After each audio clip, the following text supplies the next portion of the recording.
girls? Good morning. Sorry I'm late this morning. I'm not feeling great. I woke up not feeling so good. I kind of went to bed not feeling very good. I took a nap yesterday afternoon, and then, I don't know. I felt okay last night, but then I went to bed thinking, I don't know. Now I don't feel very good this morning, so it's kind of been hard to get out of my own way. I don't know. I just feel, like, so anyway, sorry I'm late. All right.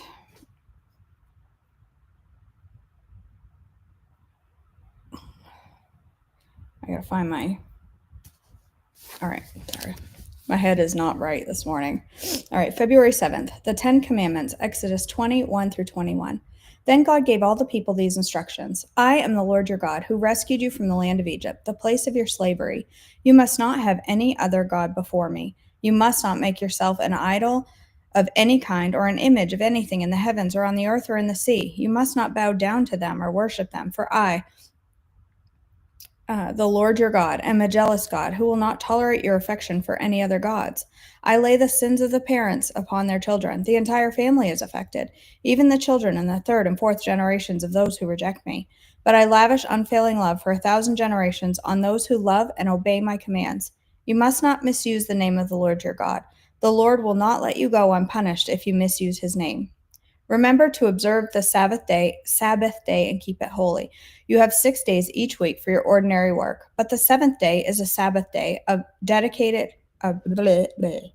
rest dedicated to the Lord your God. On that day, no one in your household may do any work. This includes you, your sons and daughters, your male and female servants, your livestock, and any foreigners among you.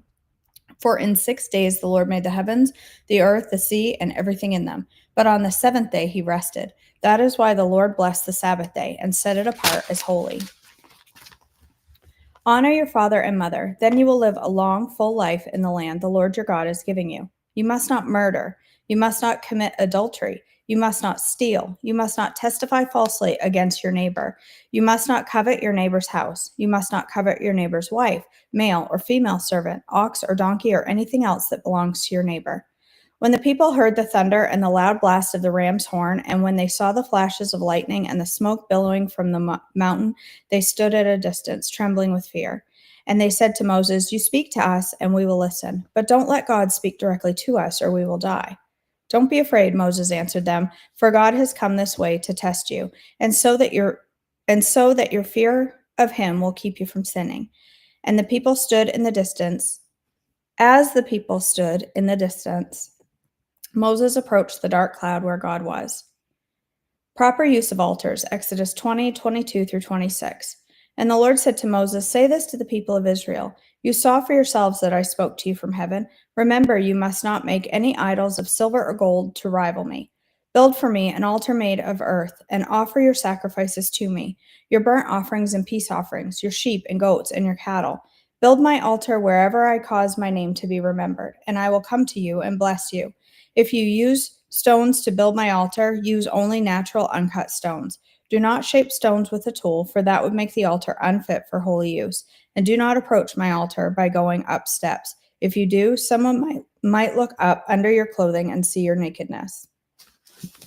Fair treatment of slaves, Exodus 21, 1 through 11. These are the regulations you must present to Israel. If you buy a Hebrew slave, he may serve for no more than 6 years. Set him free in the 7th year, and he will owe you nothing for his freedom. If he was single when he became your slave, he shall leave single. But if he was married before he became a slave, then his wife must be freed with him.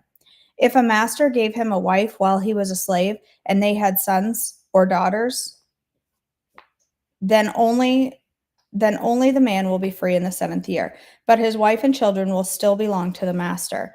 But the slave may declare, "I love my master, my wife, and my children. I don't want to go free." If he does this, his master must present himself before God. Then his master must take him to the door or doorpost and publicly pierce his ear with an awl. After that, the slave will serve his master for life. When a man sells his daughter as a slave, she will not be freed at the end of 6 years, as the men are. If she does not satisfy the owner, he must allow her to be bought back again.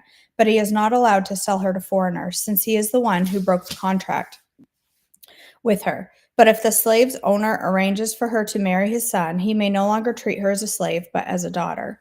If a man who has married a slave wife takes another wife for himself, he must not neglect the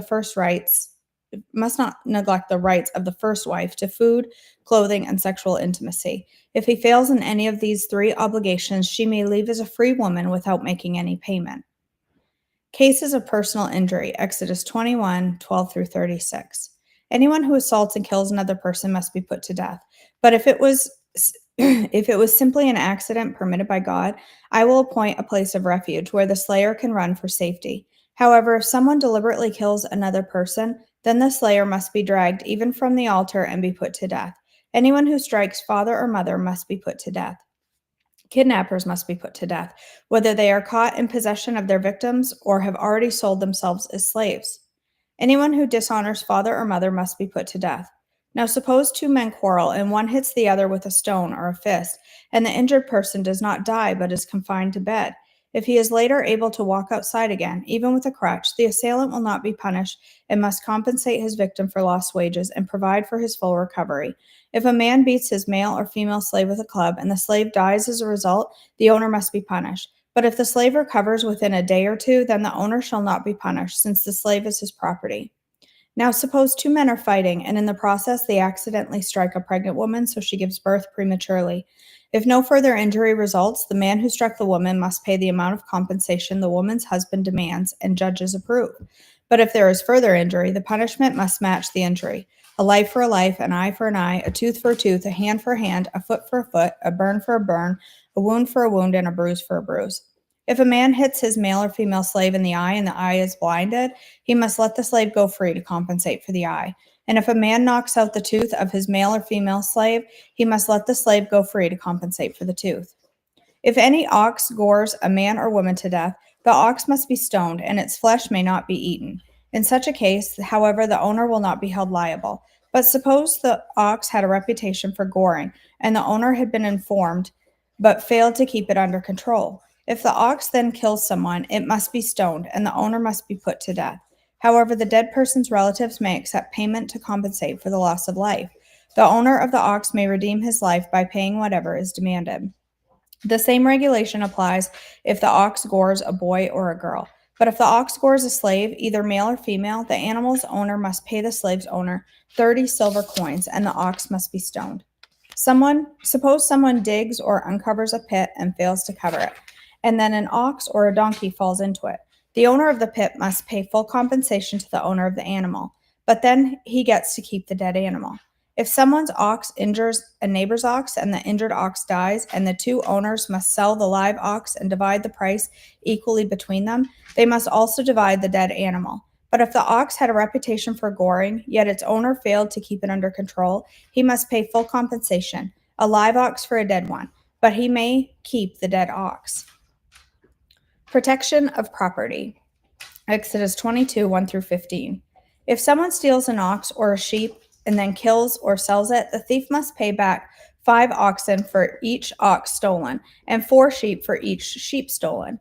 If the thief is caught in the act of breaking into a house and is struck and killed in the process, the person who killed the thief is not guilty of murder. But if it happens in daylight, the one who killed the thief is guilty of murder. A thief who is caught must pay for everything pay in full for everything he stole. If he cannot pay, he must be sold as a slave to pay for his theft. If someone steals an ox or a donkey or a sheep and it is found in a thief's possession, then the thief must pay double the value of the stolen animal.